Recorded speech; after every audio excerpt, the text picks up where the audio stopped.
Tonight in CVM News, payday, former inmate awarded $79 million in damages. Mixed reactions, Prime Minister's budget presentation in focus. Man, Prime Minister's comments sparks social media debate. In traditional flavors, American-born executive chef stamps his glass with strong Jamaican roots. In the business report, a strategic transformation for a faster Jamaica. And later on in sports, Thomas and Scott earned silver medals for Jamaica at the World Indoor Championships.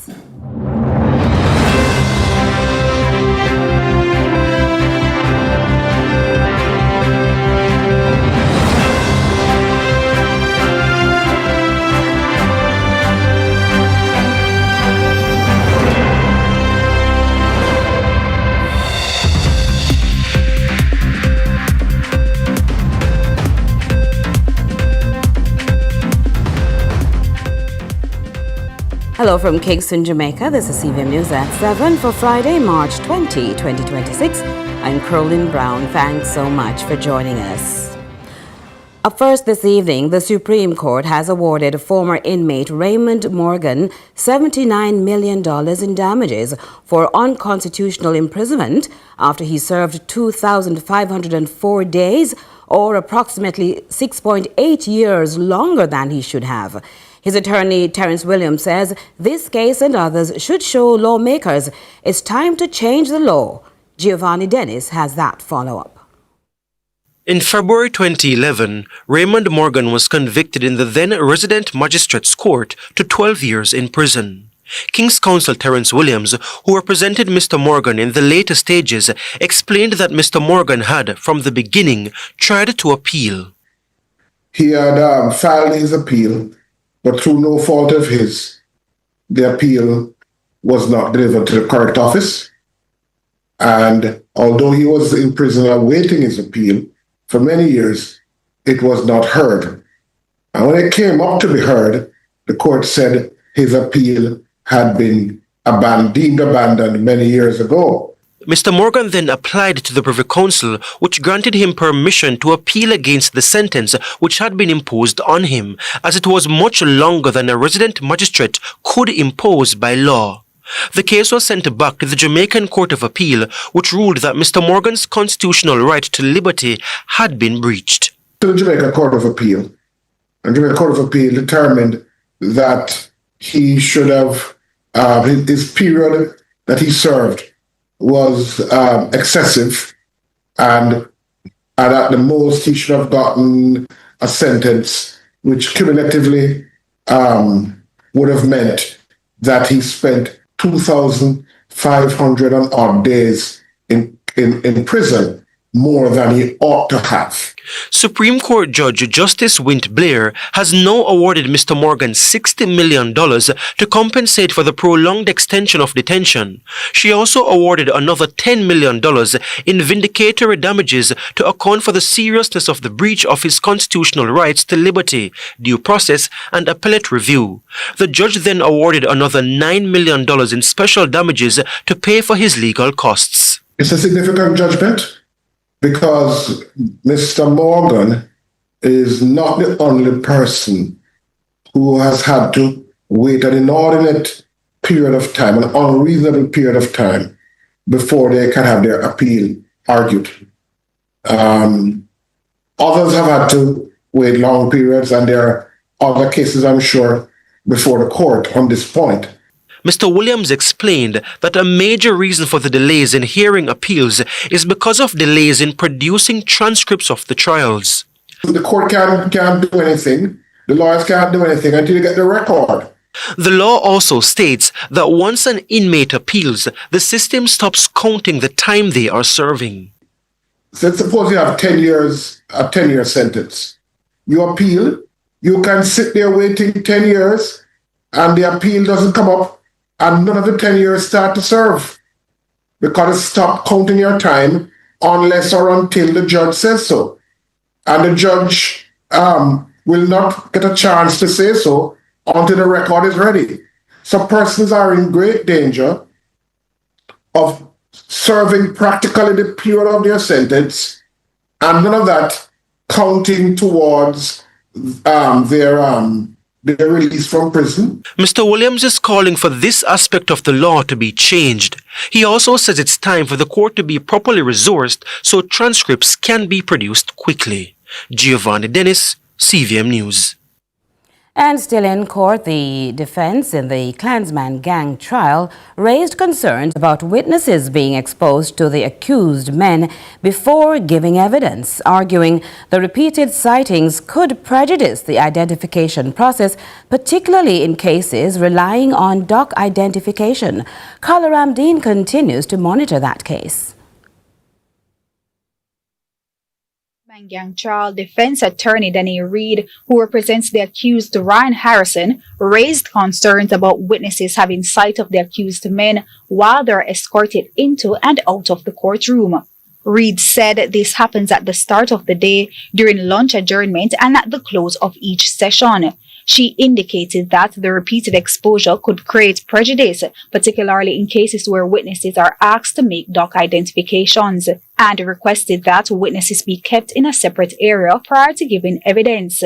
Defense attorney Sanjay Smith, representing the accused Lamar Rowe, supported the request. He argued that in light of the previous concerns raised about photographing of the accused, safeguards surrounding doc identification have already been weakened. He added that if identification rests solely on doc identification, it becomes compromised due to the exposure of the accused men. Shanika Sparks, representing the accused Michael Wallman, Jerome Spike, and Owen Billings, also raised concerns. She recalled a witness indicating that he identified the accused Michael Wallman after seeing him in court that day, but Sparks pointed out that the witness was not present in court in the morning. In response, presiding judge Justice Dale Palmer corrected the record, stating that the witness who identified Michael Wallman had been in court in the morning when he started to give his evidence in chief. Justice Palmer maintained that the suggestion of unfairness was not supported. However, he instructed the prosecution to make arrangements for witnesses to be kept in a separate area. Carla Ramdeen, CVM News. Now, there have been mixed reactions to the slew of announcements made by Prime Minister Dr. Andrew Holness during his budget presentation on Thursday. Among them, an increase in the national minimum wage from $16,000 to $17,000 for a 40-hour work week. We get more from Giovanni Dennis.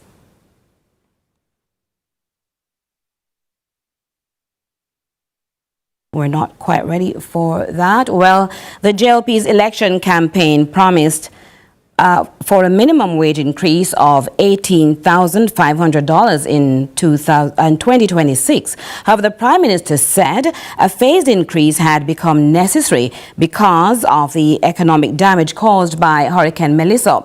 Economist and former opposition Senator Professor Andre Horton said Jamaica is too fixated on the level of the minimum wage.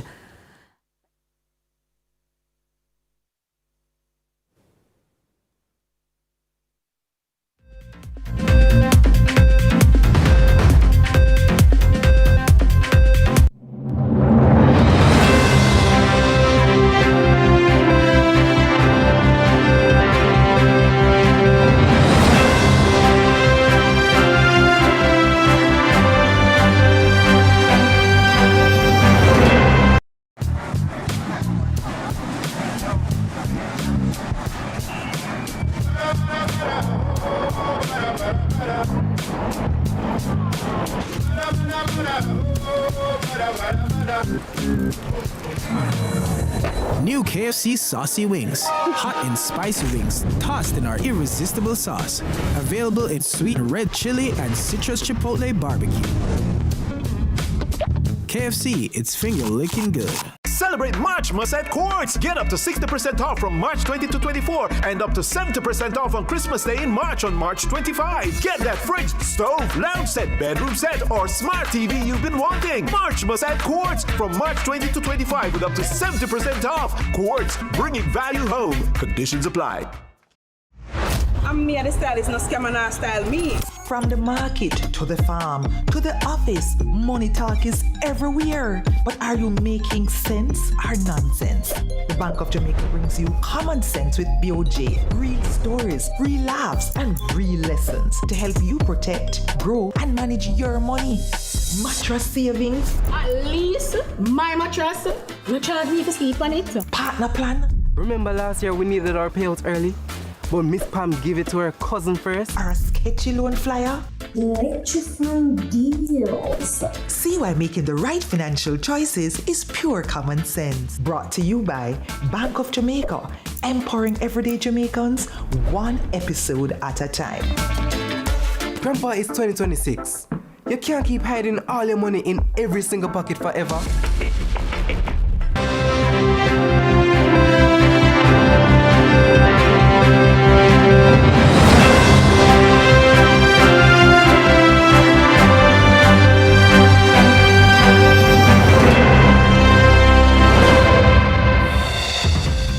Welcome back. Thanks so much for staying with us. Now, there's a matter that's being heavily debated.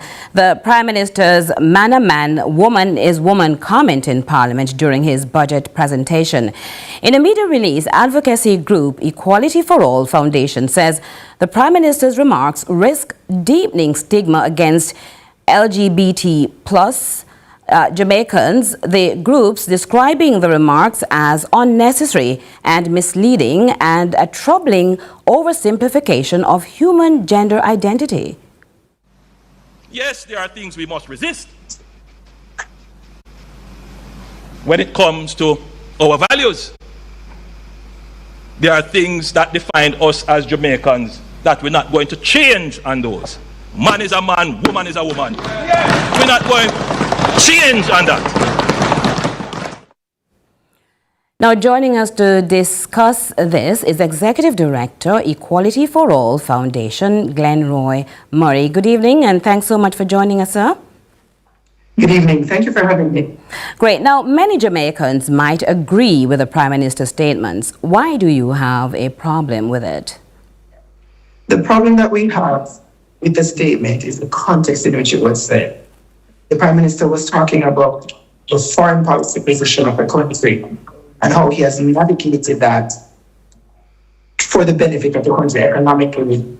We don't feel there was any need to talk about gender-related issues in the way that he did, because there's not likely to be any real pressure within the geopolitical context at this stage around that issue. So it feels like he was just punching down on a community that is already marginalized and stigmatized in society. Now, you're quoted as saying, when national leadership reduces gender to a rigid binary, it dismisses the lived realities of many Jamaicans, but also risks deepening marginalization of communities who already face significant barriers. Expound on this. What exactly does it mean? So what we're acknowledging there are that trans people exist, people who identify with a gender identity that is different from their sex. And they've always existed in Jamaica. And whether or not people accept their views on their identity is beside the point. The reality is they face violence, discrimination, homelessness at significant rates in this country.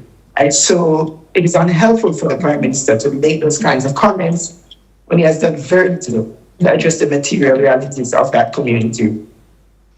Tell me a little about the message that you think all this is sending to the Jamaican society. It reinforces the realities that we've been facing as a community. It gives people permission to continue with the discrimination, continue with kicking people out of their homes or communities, and in rare instances, continue with the violence that the community faces. Rather than bring us together in a moment about our economic development, the Prime Minister decided to advance rhetoric that divided and ostracized certain sections of our society. If someone says the community is reading too much into it, what would you say? I would say, put yourself in our shoes. Put yourself in the shoes of a community that is marginalized, that faces a lot of violence, and whose issues have never truly been addressed by a Prime Minister. And this is the first time in Parliament that he is referencing it in some way, and that is what he's doing. To be ignored for so long, only be brought up in this way, is hurtful. And that's the reality of what we're facing. And so while I see how people could think we're making a mountain out of a molehill, those people don't know what it's like to be ignored and then ostracized. What would you like to see the Prime Minister do then? Are you calling for a withdrawal of the statement, perhaps? Not necessarily. For me, I would like the Prime Minister to make active steps to engage the LGBTQ community and understand their issues better and develop strategies to address them. Because we have the ideas and the proposals, and we're just waiting for more consistent engagement by his cabinet on the issues that we face. Thanks so much for your time. Executive Director, Equality for All Foundation, Glenroy Murray. Thank you for having me. And now we want to go to social media to see what has been the reaction there to the Prime Minister's statements.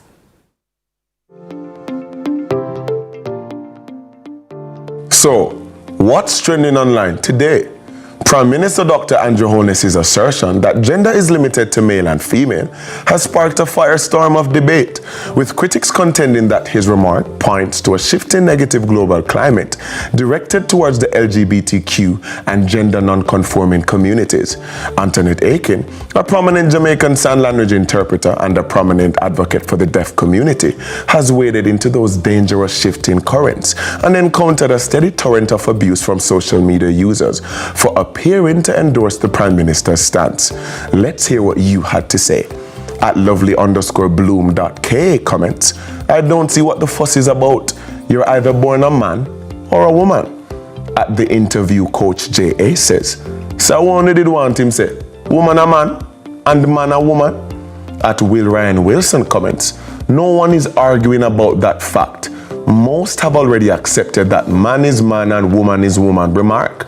The problem is the undertone being sent to the LGBTQ community. It's just very unfortunate and poorly worded, given the already obvious challenges that the community faces in Jamaica.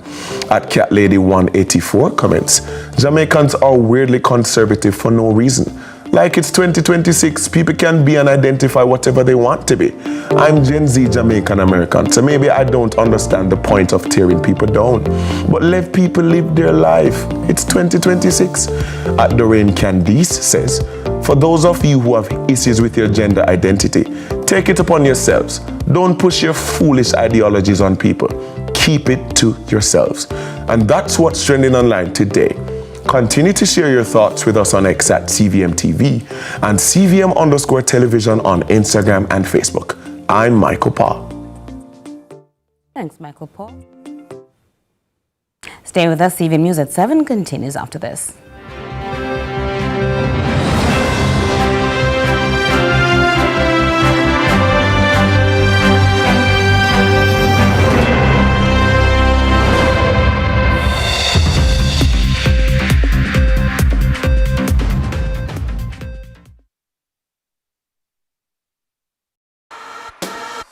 This is Flow, Jamaica's fastest mobile network, as verified by Ookla. It's the result of a complete network rebuild, with more power backup to reduce outages and satellite backup for greater mobile stability. You can even make regular calls using Wi-Fi. Welcome to our new era of connectivity, and we're not stopping there. This is Flow, Jamaica's network.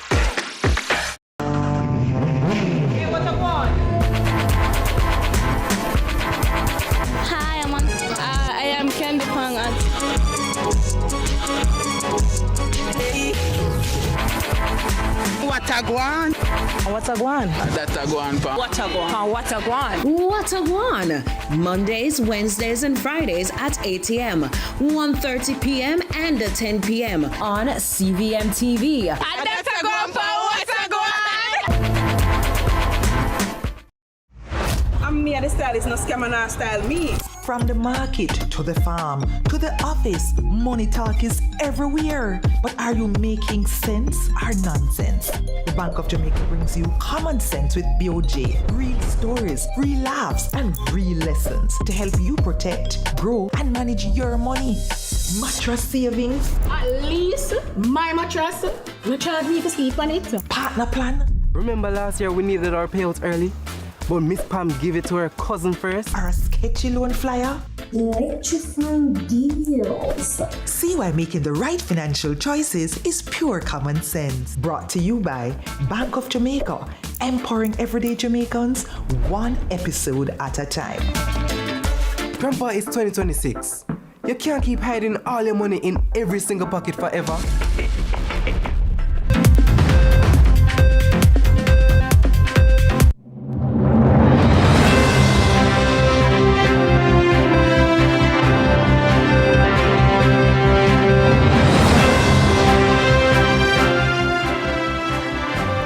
Welcome back to that story now we promised earlier. Mixed reactions to the slew of announcements made by Prime Minister Dr. Andrew Holness during his budget presentation on Thursday. Among them, an increase in the national minimum wage from $16,000 to $17,000 for a 40-hour work week. And now Giovanni Dennis with our report. The JLP's election campaign promise had been for a minimum wage increase to $18,500 in 2026, but the Prime Minister said that a phased increase had become necessary because of the economic damage caused by Hurricane Melissa. Economist and former opposition senator Professor Andre Horton says Jamaica is too fixated on the level of the minimum wage. If you have your people demonstrating their maximum potential, then they will earn what is called real wages. And if you look at how the discussions take place in more developed countries versus the discussions that take place here, in America they are discussing the value of the wage. So it's the real wages that people are discussing. How much can this money buy? You're saying increasing it by 1,000. How much can it buy? And that is the question we need to ask ourselves. And our real wages, as I discussed before, is tied to productivity. According to former G2K President Titania Clark, the JLP's campaign promise has to be viewed in the context of the damage caused by Hurricane Melissa. If you think about the manifesto, as he made mention, oftentimes coming out of an election, people say you don't really stick to your promises.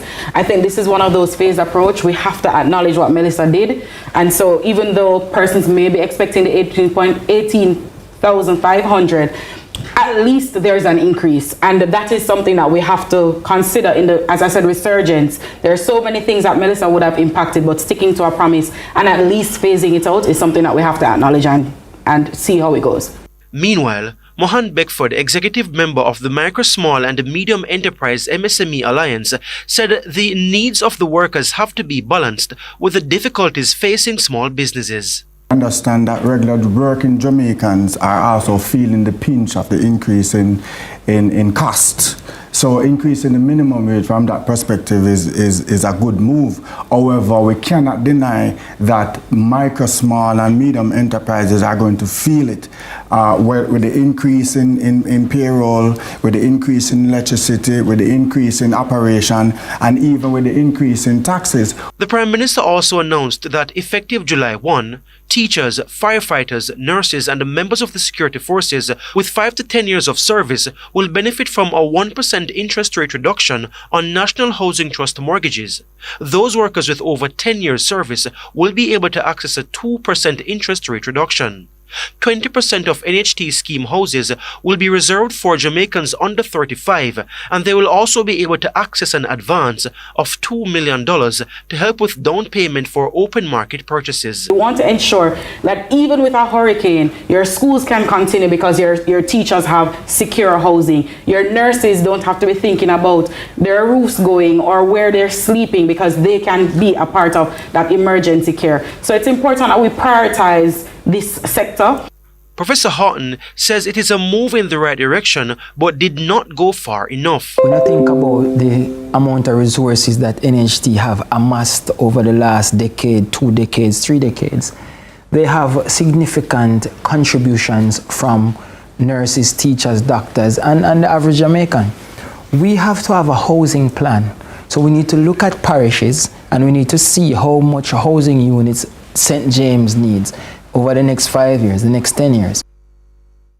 And to this CVM News follow-up now. 4 employees of the Jamaica Urban Transit Company, the JUTC, have been arrested and charged as part of a widening crackdown on organized criminal activity.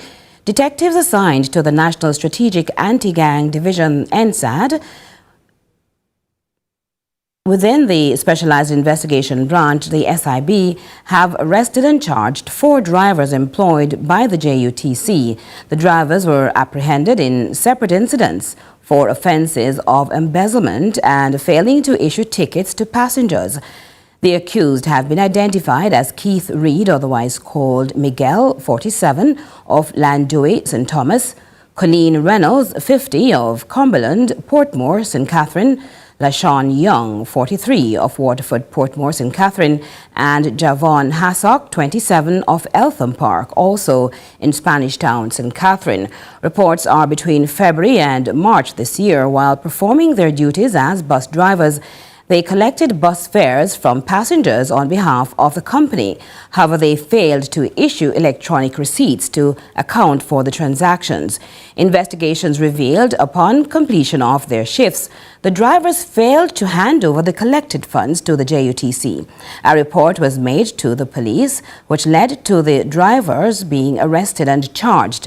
They are to appear in the Kingston and St. Andrew Parish Court on Tuesday, April 21. NSAD investigators continue to probe the matter to identify others involved.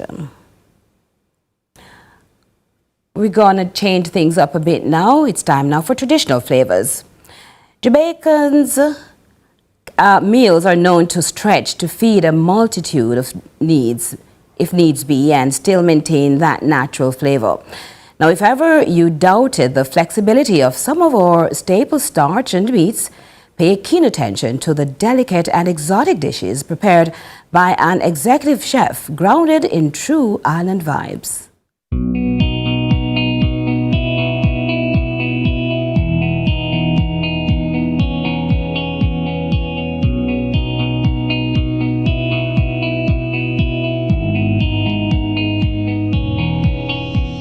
It's all peace and quiet just outside the Kingston Craft Market because it's late evening here in downtown Kingston.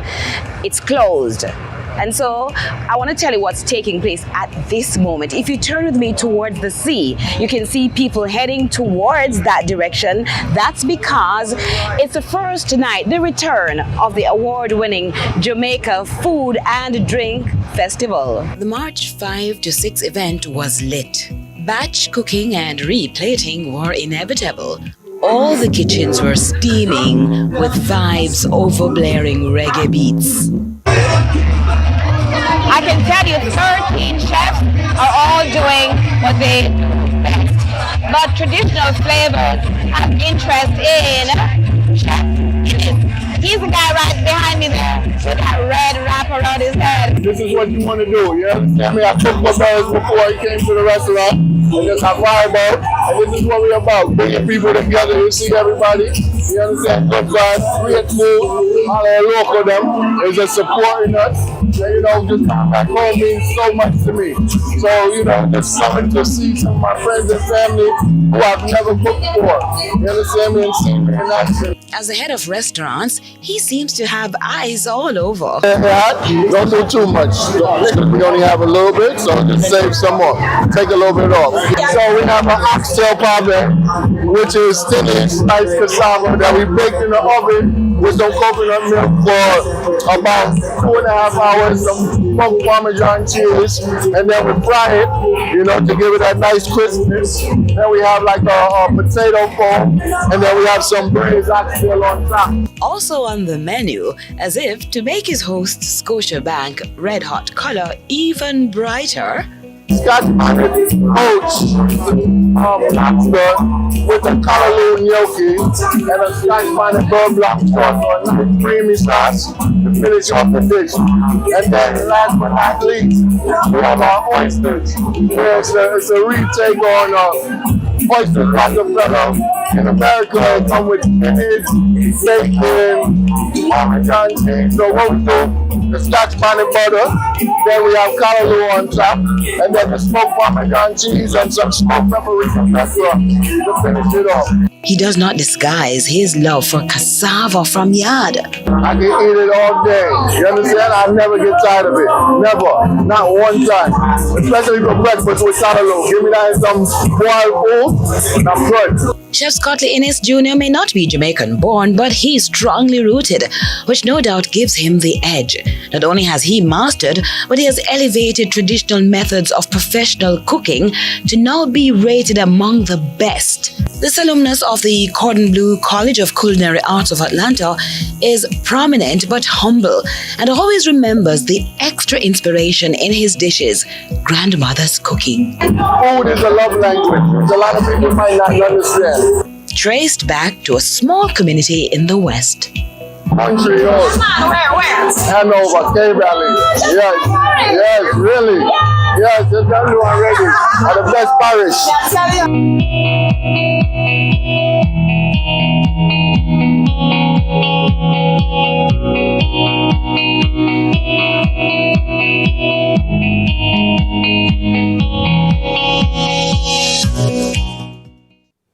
More CVM News at 7 after this.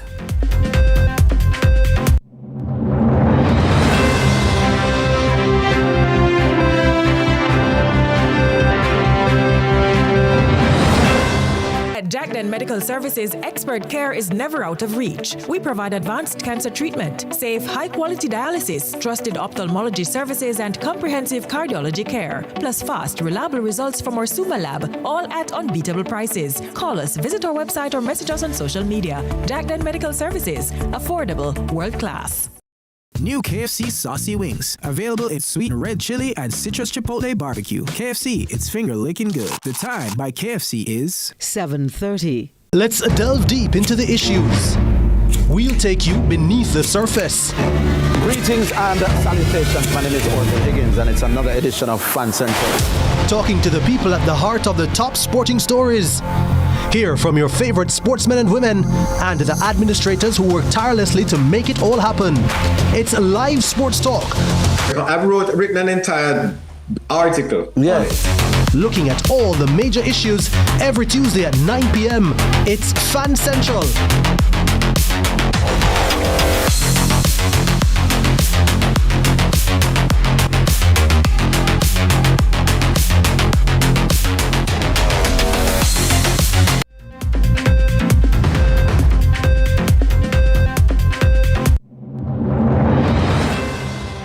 As we welcome you back, it's time for the Business Report with Joel Crosskill.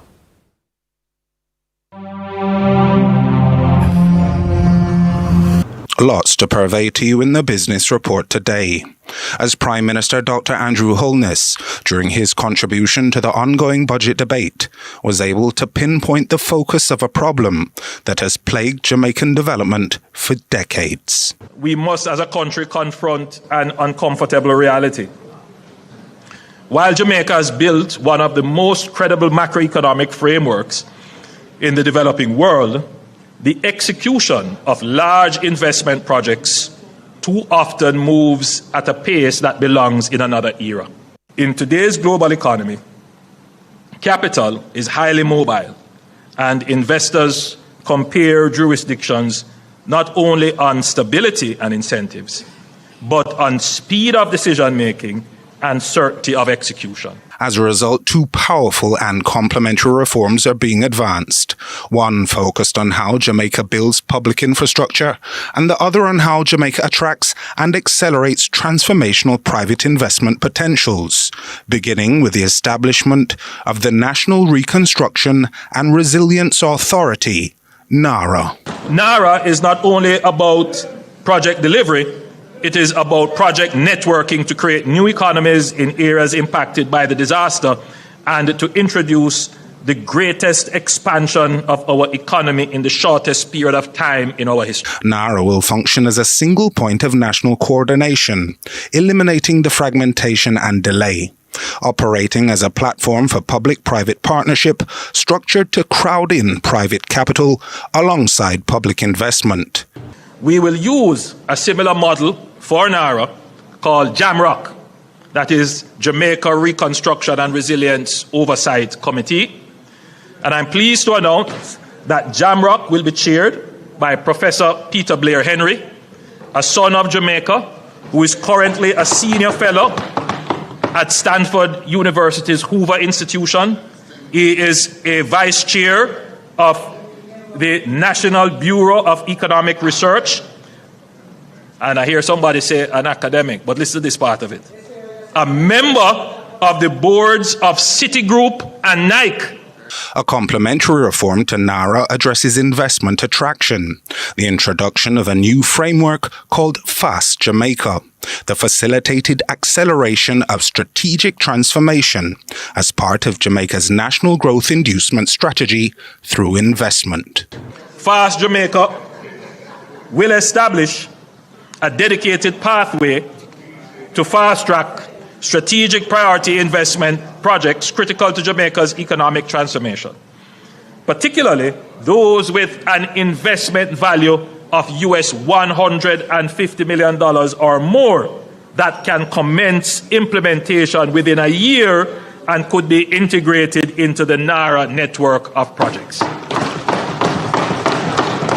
Projects approved by Cabinet will be designated strategic investment projects and will benefit from accelerated approvals across government to ensure efficient execution. Central to Fast Jamaica will be a Strategic Investments Council, a high-level body tasked with the initial screening and evaluation of major investment proposals. Fast Jamaica is not about weakening safeguards. It is about modernizing how government partners with strategic investors in a fast-moving global economy. Fast Jamaica will also allow the government, where appropriate, to engage with unsolicited proposals from investors, recognizing that some of the most transformative projects originate from private sector proprietary knowledge. NARA's first mandate will be to prepare a comprehensive project and economic plan to be delivered within the next 4 years. Together, these reforms represent a fundamental shift in Jamaica's execution architecture. They answer the question that has haunted this nation for too long. Why does so much promise take so long to become a reality? And that was your business report. I'm Joel Crosskill. And now, international and regional news with Marshall Hazley. We begin with news in the region. In Trinidad and Tobago, the acting Minister of Foreign and CARICOM Affairs on Friday outlined the government's contingency plans for nationals caught in the escalating Middle East conflict. TTT News has the details. The ministry's focus has been on establishing communications, seeing to logistics, and arranging safe passage. Let's go to a quick break and see if we can correct that for you.